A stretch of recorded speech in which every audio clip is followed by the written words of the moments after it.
Welcome to the intersection of technology, cybersecurity, and society.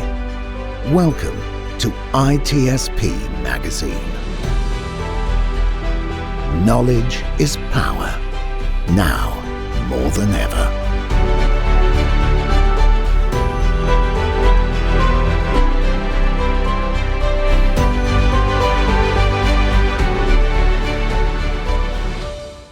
Hey folks, this is MK Palmore.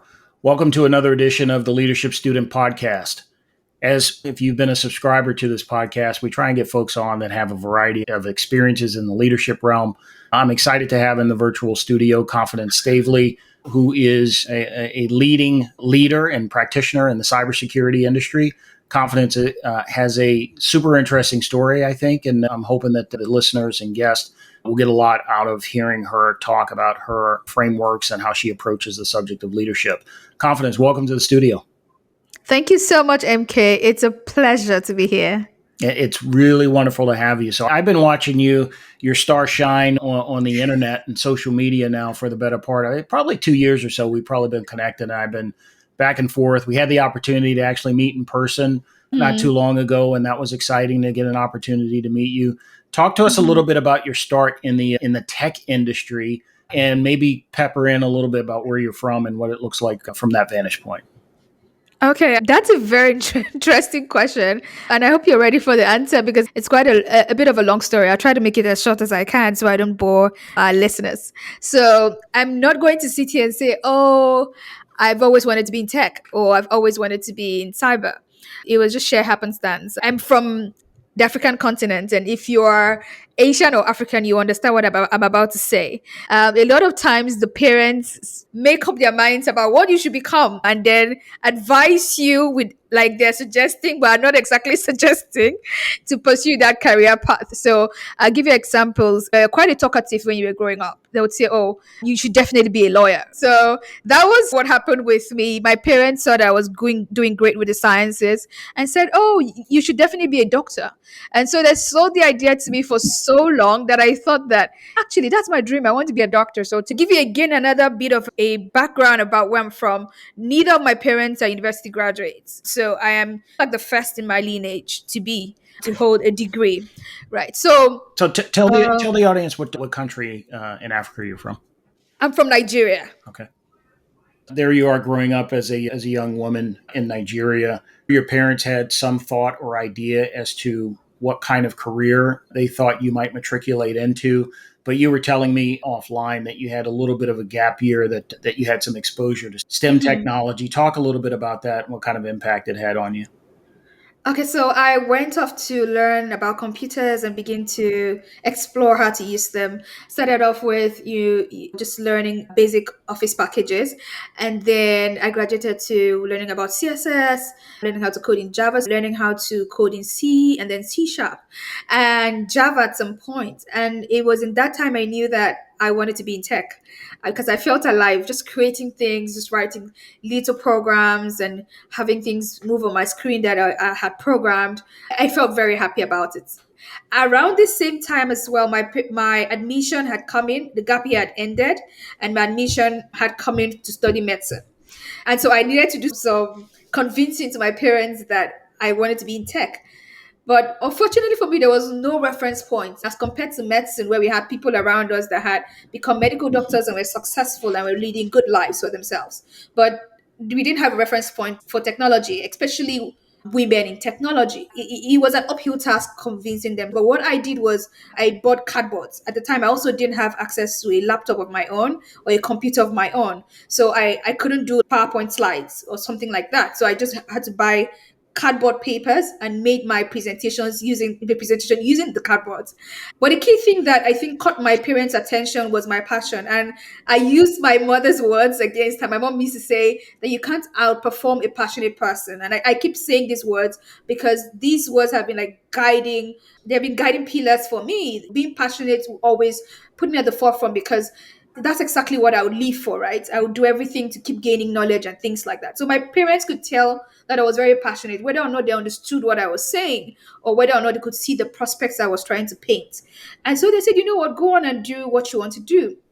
And I went on, I got an advanced diploma in software engineering, got a scholarship to do a BSc in IT and business information systems. Because for me, I've always wanted to have the technical skills and the business skills as well.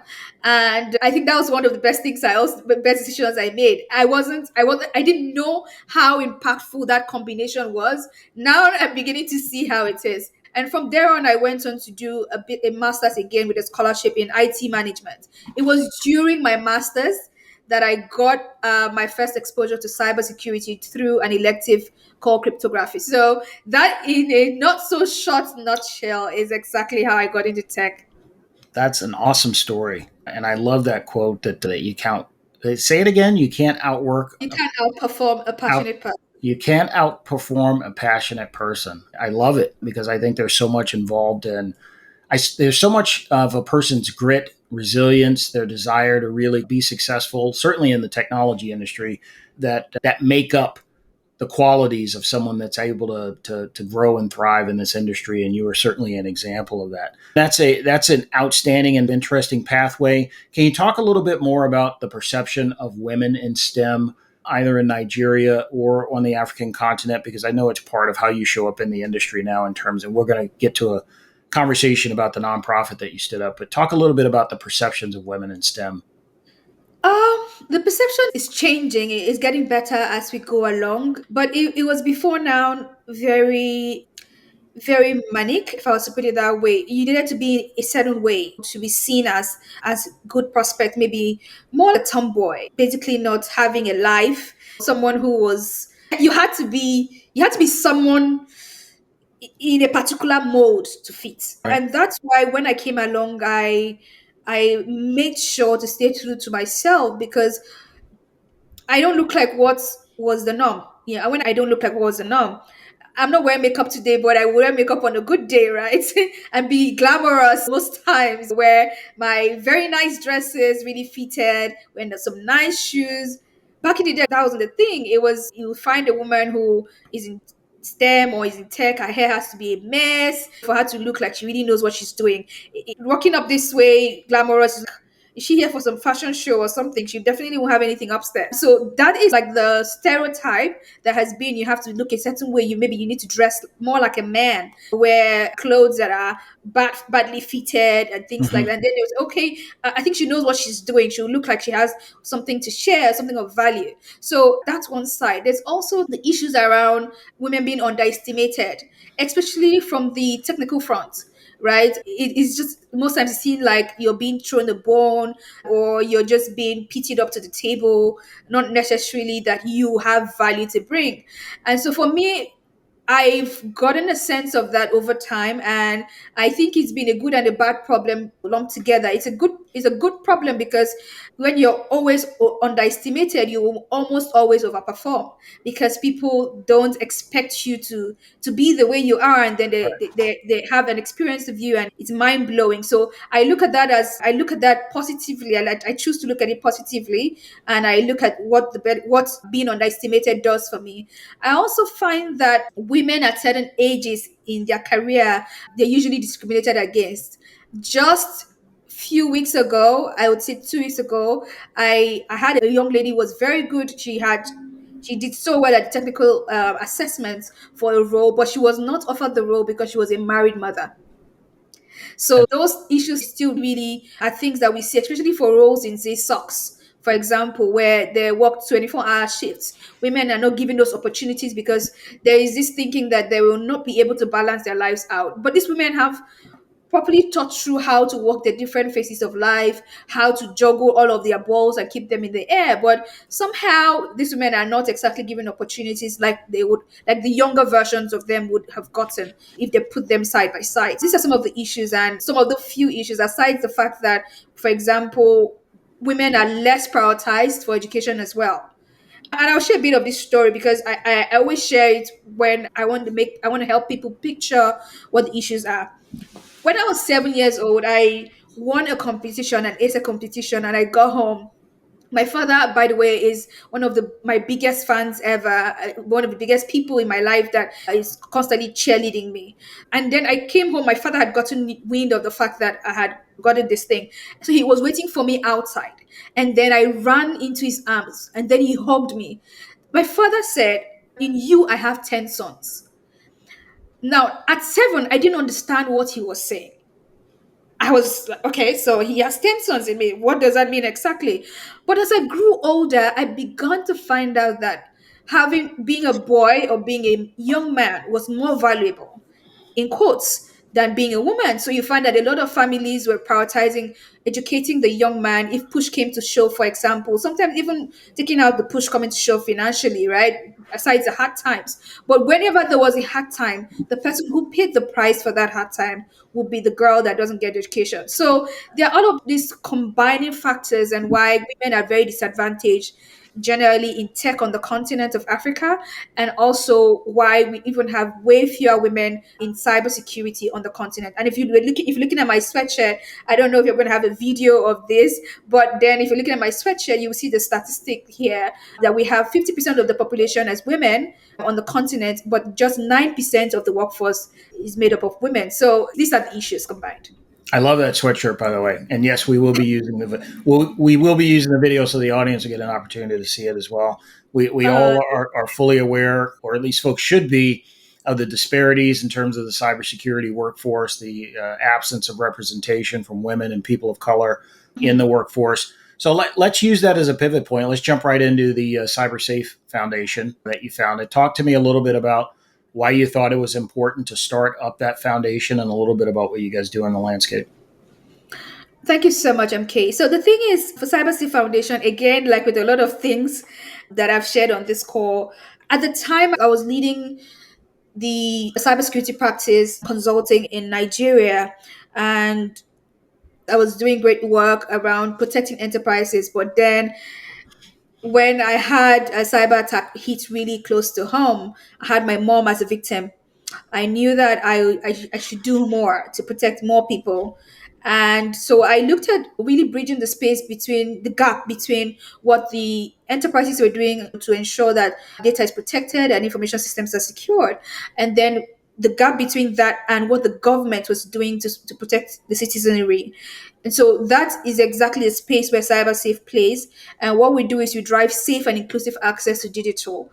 Now, the inclusion is actually the biggest portion of the bit of work we are doing, because we've seen that with all of what I've even shared earlier on this podcast, that there are certain groups that are underrepresented and left behind in some way, or that are disadvantaged from this socioeconomic angle, for example. And so we wanted to make sure that those groups of people or organizations are catered to, because they still face cyber attacks. And so that is where we play. And we do this across the continent. Currently, we have reach in 22 African countries. But then bringing me back to maybe one of my favorite programs and on CyberSafe does, and one that is very dear to my heart, which is the Cyber Girls Fellowship. For me, it was doing two key things with cyber, because we always think about cybersecurity and we think about protecting enterprises, but what we may not see is that cybersecurity can also be a socioeconomic impact tool, right? And what do I Mhm. mean by this? It's an in-demand skill. It's a high-paying skill, and so when we bring in women, for example, underrepresented groups, and we bring in these sort of people and skill them up, what happens is they're able to earn significantly more, live better lives, and then have that ripple effect in their community. So we've seen historically that on the average, most of our alumni come out of the program and they have at least a 400% increase in their income. Now that's a big deal, because and that range is way higher than that, but on average it's 400% that we get to see very often. So 400% increase in income means they get to live better lives, they get to live decent lives, they have decent work opportunities. And so for me, that was exactly what I was looking to do: close the skills gap that exists on the continent, and also close the gender gap that exists on the continent. And I like to say this a lot, you should count as a sound bite now for me, is that I don't want women to get jobs because they're women. I don't want any underrepresented group to get a job because they are underrepresented groups. But then they should get the job because they are the best for the job and they are skilled for the job. But then how do we get them skilled for the job in the first place? Mhm. That's where programs like Cyber Girls then exist, to make sure that they are competing favorably because they are skilled, and not that they don't have the skills. They keep going for the job opportunities and they don't get them because, again, they are not the best for the jobs because they are not skilled for the job. So the Cyber Girls program exists to provide mentorship and cybersecurity training for young women on the continent age 18 to 28 for free for 7 months, and then walk these people right into the workforce. 400% increase in earning capability is a phenomenal statistic.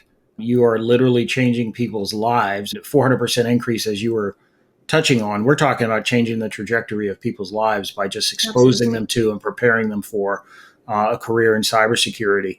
Take me back, though, to the leadership component of this, which is what gave you the strength to understand that you could stand up an organization like this, pull the elements together, and then build something that might be impactful the way that you're describing? Because you're talking about current status quo, which is, as you indicated, in 22 other countries on the continent of Africa, probably have Mhm. impacted scores, if not thousands, of trained individuals. How do you get the genesis for the idea, and talk to me about actually standing it up? And maybe I'm going to ask you about funding for it as well. But talk to me about standing the organization up. Okay, I don't know exactly how to answer that question, but I would say that I'm generally very pulled in and very motivated by the problems.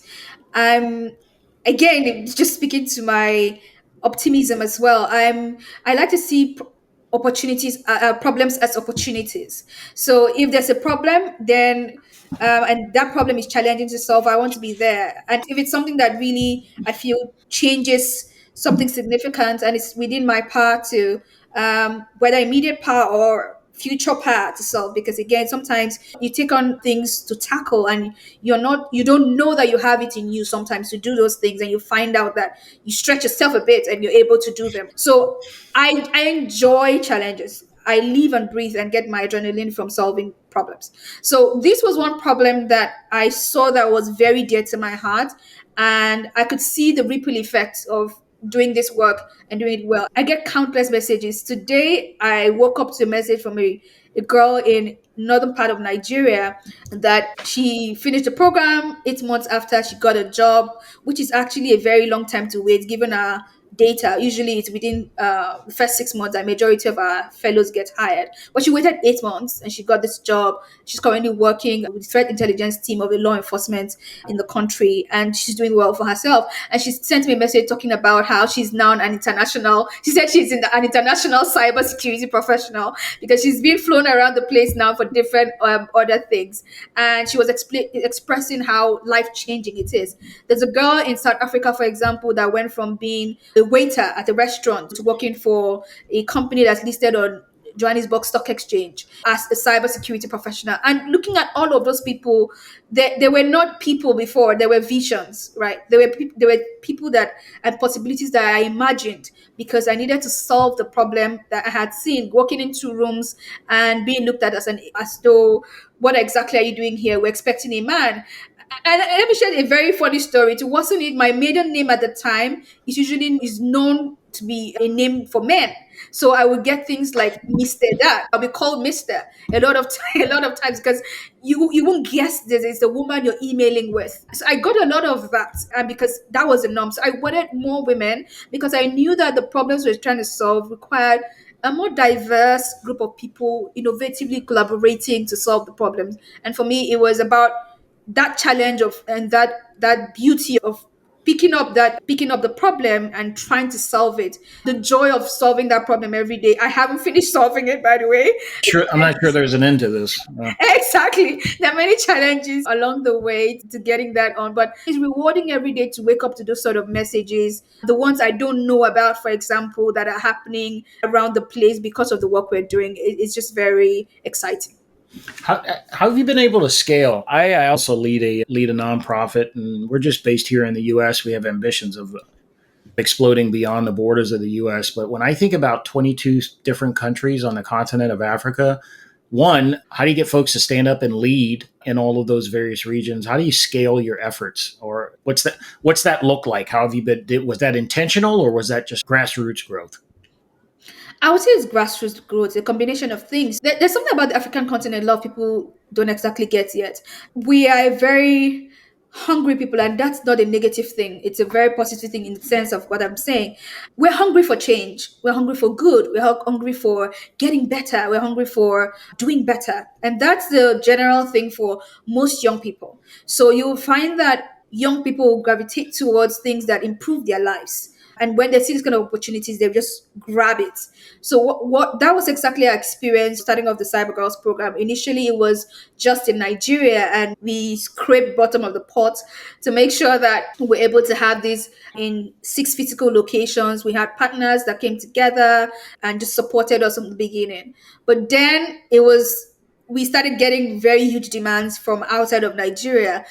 And that's another key thing as well. The continent has very similar underlying problems. So half the time, if you're able to solve a problem, one part of the continent that is a very major part of the continent. So I would say major, the biggest drivers of the economies, the African economies, which, for example, one of the biggest GDPs is from Nigeria, from the continent, right? So you're looking at Nigeria, you're looking at Kenya, you're looking at South Africa. If you're able to solve problems in any of these places, you're most likely going to be able to replicate that solution across the continent. And for us, that's what we experienced. From the next cohort, it was just a fluid thing to move across border, change the model. Again, what we're doing is we are learning and adjusting the model as we go along, and we're able to then move across. But I would say that we've been lucky with some support from organizations that we're able to get funding for. We have also been very lucky with getting some lot of volunteers to really help with the work we're doing. And then I think what has also really helped us is the quality of training partners we've been able to secure across board as well. What have you done in the way of hardware partnerships? Do you have corporate sponsors that support hardware, or do folks show up with laptops? Do they show up with the capability to engage from a hardware standpoint? Or We've had serious challenges with devices, and when I share about the barriers to entry for women in cyber, one of the key things I speak about is access. And from the access point of view, it's not just access to the trainings, it's also access to the learning infrastructure and the tools. And the hardware just falls right in. Actually, during our first cohort, the girls that we're training socioeconomically disadvantaged young women most of the time, right? And they can't afford the laptop of their own. But they can't learn cybersecurity on their mobile phones, for example. You need a laptop to do just about anything that's meaningful. So, what we have done in the past is we have used crowdfunding models. We have people donate laptops sometimes to us in bulk, and then we have also people throwing donations over time for laptops for fellows. So I was sharing just before we came on live about a time when my heart was broken by the fact that in a particular hub where we had 20 girls learning physically, there was only one laptop that we could provide, which was what we provided at the beginning. But then they were learning Linux, and they had to practice the commands and things like that. And the girl in question texted me saying, "Oh, I didn't get a chance today to practice." And it just tore my heart in pieces. So on that day, that was the first day we started our crowdfunding efforts. I put out a tweet asking for people to donate their fairly used laptops that were in good shape. yeah, And we got such a rousing response. That tweet, I think, reached over 100,000 people because other people picked up on I think the energy in the tweet, because my heart was really torn. I poured my heart into the tweet. And I think it must have read that way, and it just flew. It became viral, and we got a lot of laptop donations. And we've been getting a lot of those sort of donations. And then what we do is maybe we upgrade the hardware. We spend a bit some time to upgrade the hardware and get it up to speed, and then ship it off to the people who need it the most. But that has been a challenge. It's still a challenge now because we can't still provide laptops to all our girls. In the current cohort, we have 500 of them in 22 countries. Not just the laptop, but the logistics of getting the laptops to them in different countries can cost an arm and a leg. So we're trying to do as much as we can, and hoping that with more funding down the line, we'll be able to, as part of the welcome pack to come into the program, give them laptops that they'll be able to use. But for now, it's still a work in progress. Tell me where you are 5 years from now. What's your career look like? What are you engaged in? What's on the horizon? For in 5 years, I think I really want to move more into the policy side of things. I know that a lot of the work I'm doing is action oriented, but getting skills for the right people, designing programs that are for the people that I really need to reach. But I think that scaling that up would be through policy. What sort of policy influence can I can I contribute that makes it easy for us to have the best of talent, have access to opportunities within the continent and outside of the continent? What sort of policies would drive, say, digital infrastructure exploding on the continent and outside of the continent in a way that really helps us to grow cyber talent? What sort of policies will really protect and drive the ecosystem towards innovating and creating solutions as well, as against just consuming security tools created elsewhere? That is where my mind is. Being able to steer the ecosystem, steer the community, both in Africa and outside of Africa, to innovate more. So I think that policy is a key area that I really like to move into and really provide value to the industry from. What role do you think leadership will play in helping to solve the cybersecurity workforce challenge? The first role leadership is going to play in solving the challenge is visionary thinking and bringing those visions to reality or to fruition. And I think that's major job of leaders, being able to dream and envision something and being able to pull people together to make that vision a reality. So I believe that's the major role that leadership is going to play. The quality of leadership, the quality of innovation that we're able to experience as an industry in the next 5, 10 years is going to be dependent on the quality of leaders that as an industry we also have.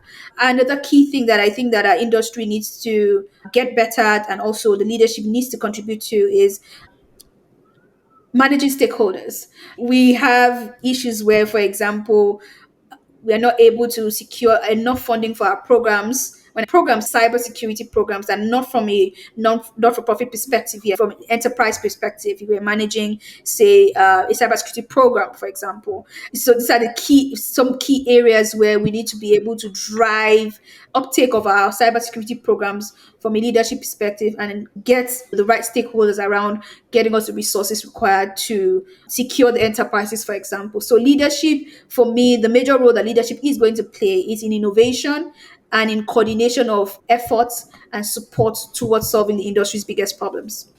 So I've seen you, at least it appears from the outside, you're flying around the globe evangelizing and messaging this challenge to folks. I've seen you spend a ton of time here in the US on it. And do you think that we're doing all of the things that we need to do to help close this gap? Or are there clear things missing from the current efforts that you see underway?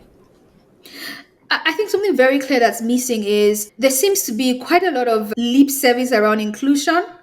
Inclusion looks very nice. Pardon me also to use this word, quite sexy now. But then going past that and past ticking the box and looking good, do we truly understand how inclusion helps the bottom line? Do we truly understand how important inclusion is? Are we doing what we need to do to drive inclusion, backing it up with action and sustained action? I find that's a question that a lot of times gets a maybe. We need to do past talking. Evangelism is great, and that's what we're doing. I'm doing that as well, I'm not tired of it. But we need to, at this point in 2023, we need to begin to move past just talking about these things as problems and things that we need to do to beginning to see more uptake of and very intentional moves around solving the inclusion challenge. Because not only will inclusion help us to close the talent and skills gap that we're having currently, but inclusion is also going to really drive innovation. The data is there to prove it, right? So we need to do more around intentionally driving inclusion, making sure that action is followed up with our talking, and that action is not for the time being, that is sustained. I want to begin to see 3 year partnerships of funding partners for diversity, go 3 year partnerships. Those are the kind of things that I'd like to see. I'd like to see companies say, you know what, we want to make sure that you get 2% of our profit will go towards your programs. for the next 3 years, because this work needs to be done, and needs to be done systematically, and it needs to be done thoroughly, and it needs to be done over time to really make sense. Everything you said is music to my ears. The idea of making intentional and sustainable support of these various efforts that are underway. Your organization, CyberSafe, the one that I lead, Cyversity, other organizations on the landscape. We're doing such, I think, great work, but oftentimes I think we're constrained in terms of how it is that we help folks because we're limited to this funding cycle of raising money every year to fund individual programs. And I think we're all looking for those partners that are willing to make a multi-year commitment so that we can really begin, I think, to drive impact around the industry. So everything you said just totally resonates with me. Sounds like your dad might have been a pretty impactful person in terms of your mom as well. Your ideas around what it meant to lead. Any thoughts around like things that they might have told you over the years, or things that they told you when you were young that have helped build your leadership character and your leadership profile? Yes, my father always believed in doing hard things. I say that my father didn't raise me like a girl, uh, because I now get what the difference was, because I didn't see the difference in my house then. I have brothers, by the way. But then I'm coming out of society, I'm coming out of that house. I came out of that house, say, 30 years ago, and I can now tell what that difference is. And I can tell you for a fact that my father always said something around solving difficult, or rather doing difficult things. He said that the harder it was to do something, the more rewarding it was. Sometimes I don't quite agree with him, because sometimes the Roomba does cleaning the floor more than I do. But looking at it from another perspective of taking on very tough things, I'm hardly ever afraid of anything. If I want to do something, what I just do is start with it in bits, and I get it done. But there's another thing that has really played a major role in my leadership journey. It's a simple poem, very simple. You most likely would know it, uh, and this is how it goes: good, better, best. I will never rest until my good is better and my better best. So just that mindset, of that growth mindset, and just wanting to always be better, and always asking myself, is there a way to do this better, has just really enveloped everything I've done, every single thing. I'm always asking, how can this be done better? I'm always looking back, how can this be done better? Oh, I did great here, yeah, but after this chat with MK, are there better ways I could have answered this question? Sometimes it can feel like overbeating yourself up, but yes, it's just something that has become a major part of my growth journey as well. So I would say that has really shaped me. That's a fantastic note, I think, to end the conversation, because you touch on what resonates with the naming of this Leadership Student podcast, the idea that we're all on an eternal journey, certainly as it relates to leadership. And that idea resonates with me, and I think others. How can folks find you? That's actually a silly question, because you're all over social media. But if folks want to find you on social media, what's the best way to do that? I live on LinkedIn. No, it's amazing. Keep it up. That's how we found each other. And I love the collaboration and look forward to really working with you in the future. So LinkedIn, and where else? LinkedIn, just search for Confidence Staveley on LinkedIn. I've become more active on Twitter and on Instagram as a senior tweets. But if you still searched my name, Confidence Staveley, you'll find me easily there, and on Instagram. And yeah, that's about it. I also have a website. You can check that out as well. ConfidenceStaveley.com. Yeah. Confidence, you're doing some amazing stuff in the cybersecurity industry, STEM for women, not only on the African continent, but obviously your impact has reached the shores of the United States here as well. So I look forward to collaborating more with you in the future. Appreciate you taking time to join the Leadership Student podcast. And for folks listening to this, these are the kinds of conversations that we're driving towards. We're trying to bring in leaders from across a variety of business verticals, and Confidence is a strong example of the variety and type of backgrounds that we're looking to flourish. So thanks for joining us for this episode, and we look forward to seeing you guys on the next one. Thank you so much, MK, for having me. We hope you enjoyed this conversation. If you learned something new and this story made you think, then share ITSP Magazine with your friends, family, and colleagues. If you represent a company and wish to associate your brand with our conversations, sponsor one or more of our columns. We hope you will come back for more stories and follow us on our journey. You can always find us at the intersection of technology, cybersecurity, and society.